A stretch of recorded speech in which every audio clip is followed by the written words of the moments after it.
आज हम बात कर रहे हैं क्लास 11 के बुक हॉर्नबिल के chapter 4 landscape of the soul के बारे में। लैंडस्केप ऑफ द सोल में दो एसेज हैं जिनमें से हम पहले एसे के बारे में बात करने वाले हैं। और पहला एसे वेस्टर्न और ईस्टर्न आर्ट ट्रेडिशन और फिलोसफीज में क्या अंतर है, कला को लेकर उनकी क्या विचारधाराएं हैं, क्या परंपराएं हैं, विशेषकर चीन में कला को लेकर क्या सभ्यता है, क्या परंपरा है, इस बारे में बात होती है।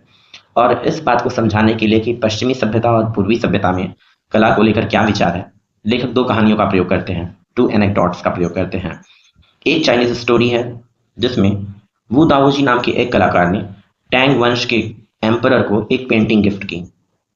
ये पेंटिंग जो कि बड़ी रियलिस्टिक दिखती थी, इसमें गुफाएं थीं, पेड़ थे, झरने थे और पगडंडी थी। एम्परर ने सोचा इस पेंटिंग में ऐसा क्या खास बात है, तो कलाकार वू दाओजी ने कहा कि एम्परर, सच कहूं तो ये केव एक नई दुनिया की तरफ बढ़ता है।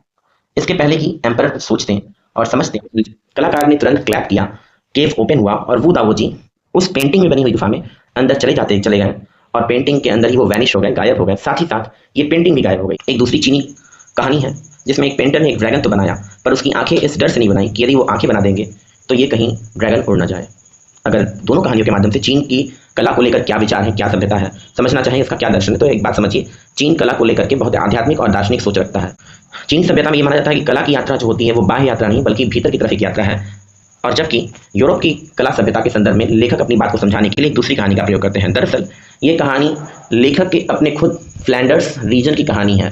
अगर फ्लैंडर्स रीजन की बात करूं दोस्तों, तो ये फ्लैमिश रीजन या फ्लैंडर्स जो है प्राइमरीली बेल्जियम के नॉर्दर्न हिस्से में बसने वाले कुछ शहरों के हिस्से को कहते हैं, पर्टिकुलरली एंटवर्प और ब्रजेस जैसे शहरों के बारे में, जहाँ बेल्जियम की कला सभ्यता और संस्कृति रहती है। तो वहाँ की एक स्टोरी है 15वीं सदी की। एंटवर्प में एक मास्टर ब्लैक स्मिथ था, एक लोहार था, नाम था उसका क्विंटन मैट्रेस, और उसे प्यार हो गया एक पेंटर की डॉटर से। जब ये बात फादर को पता चली उस लड़की के, तो उसने कहा मैं एक कलाकार हूँ और ब्लैक स्मिथ का जो प्रोफेशन है मुझे पसंद नहीं, और ब्लैक स्मिथ से मैं अपनी बेटी की शादी नहीं करूँगा। ये बात जब क्विंटन मैट्रेस को पता चली तो वो धीरे से चुपके से एक दिन उस पेंटर के स्टूडियो में गए जहाँ पे पेंटर काम किया करते थे, और वहाँ एक कैनवास था, एक पैनल था। इन्होंने बड़ी डेलिकेसी के साथ उस पैनल पे, उस कैनवास पे एक मक्खी बनाई। जब ये कलाकार साहब अपने स्टूडियो में आते हैं और अपने एक पैनल पर मक्खी को देखते हैं तो तुरंत उस मक्खी को मारने के लिए स्वैट का इस्तेमाल करते हैं।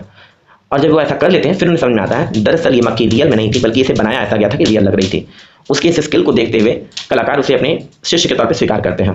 अगर इस कहानी से समझना चाहिए तो ये समझिए कि वेस्टर्न फिलोसफी क्या है आर्ट को लेकर के। दरअसल वेस्टर्न फिलोसफी में इस तरह से कला को बनाया जाने की प्रयास किया जाता है कि दर्शकों के आंखों में एक भ्रम उत्पन्न हो जाए। कंपैरेटिव एनालिसिस वेस्टर्न आर्ट और चाइनीज आर्ट फिलोसफी की जाए तो वेस्टर्न आर्ट इस बात में भरोसा करता है जो चीज़ जैसी दिखती है वास्तविकता में बिल्कुल वैसी की वैसी बना दी जाए, देखने में एक भ्रम उत्पन्न हो जाए कि वास्तविक है या कुछ और। जबकि चाइनीज सभ्यता की अगर बात की जाए तो वहाँ कला को लेकर के एक बात कही जाती है कि वहाँ पर आर्ट पीस के अंदर अपनी पूरी स्पिरिट आप शेयर करिए, पूरे पैशन के साथ काम करिए, क्योंकि आर्ट स्पिरिट के साथ अगर आप काम करते हैं तो ये जितनी आंखें देख पाती हैं उससे कहीं ज़्यादा आत्मा की यात्रा बढ़ पाती है आपकी कला के दर्शन को देखते हुए। वेस्टर्न आर्ट करता है कि एक्यूरेसी और टेक्निकल परफेक्शन के साथ काम करिए।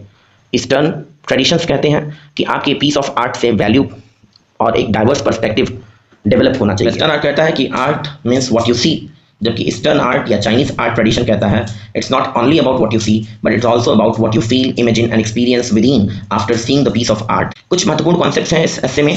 फैंग शुई का कॉन्सेप्ट, चाइनीज सभ्यता में एक बात कही जाती है फैंग शुई। ये वर्ड लैंडस्केप को रिप्रेजेंट करता है जिसमें माउंटेन और वाटर दोनों ही हैं। माउंटेन यानी यांग एनर्जी जो कि मैस्कुलिन एनर्जी मानी जाती है, और वाटर यानी यिन एनर्जी जो फ्लूइड, पैसिव और फेमिनिन एनर्जी मानी जाती है। अगर इंडियन आप फिलोसफी में भी देखो तो शिव और शक्ति का कॉन्सेप्ट है, मेल और फीमेल, प्रकृति और पुरुष का कॉन्सेप्ट है। तो और इन दोनों के बीच एक मिडिल स्पेस है जहाँ पे इंसान रहते हैं, और यह स्पेस बहुत इंपॉर्टेंट है जो कि दोनों ही वर्ल्ड के बीच में एक बैलेंस और हार्मनी क्रिएट करता है। अगर पूरे इस चैप्टर के थीम और मैसेज को समझना चाहो तो आप समझ सकते हो कि इसमें अलग अलग कल्चर्स में आर्ट को किस तरह से लोग परसीव करते हैं, किस तरह से दुनिया देखती है, ये महत्वपूर्ण बात बतलाई गई है। इसमें ये बात महत्वपूर्ण तरीके से कही गई है कि चाइनीज आर्ट जहाँ पे स्पिरिचुअल और इमेजिनेटिव है, वहीं पर western art philosophy visual realistic precision पे भरोसा करता है, यानी जो चीज़ जैसी दिखती है उसको बिल्कुल वैसे बना देने पे भरोसा करता है। Ultimately art is the mirror of the soul more than what meets the eyes, लेखक का ये भरोसा होता है। लैंडस्केप ऑफ द सोल हमें दो बातों को रिमाइंड कराता है। Art is more than beauty on canvas, it's a window into how we see life. Western art जहाँ कहता है see what's there on canvas, Chinese art philosophy कहती है feel what's beyond that. Art is more than beauty on canvas, it's a window into how we see life. Western art जहाँ कहता है see what's there on canvas, Chinese art philosophy कहती है feel what's beyond that. आपका क्या मानना है दोस्तों, चाइनीज आर्ट फिलोसफी आपको पसंद है या realistic western art? Comment box में जरूर बताइएगा। आज के लिए सिर्फ इतना ही। Thank you, thanks a lot for watching, take care and keep learning.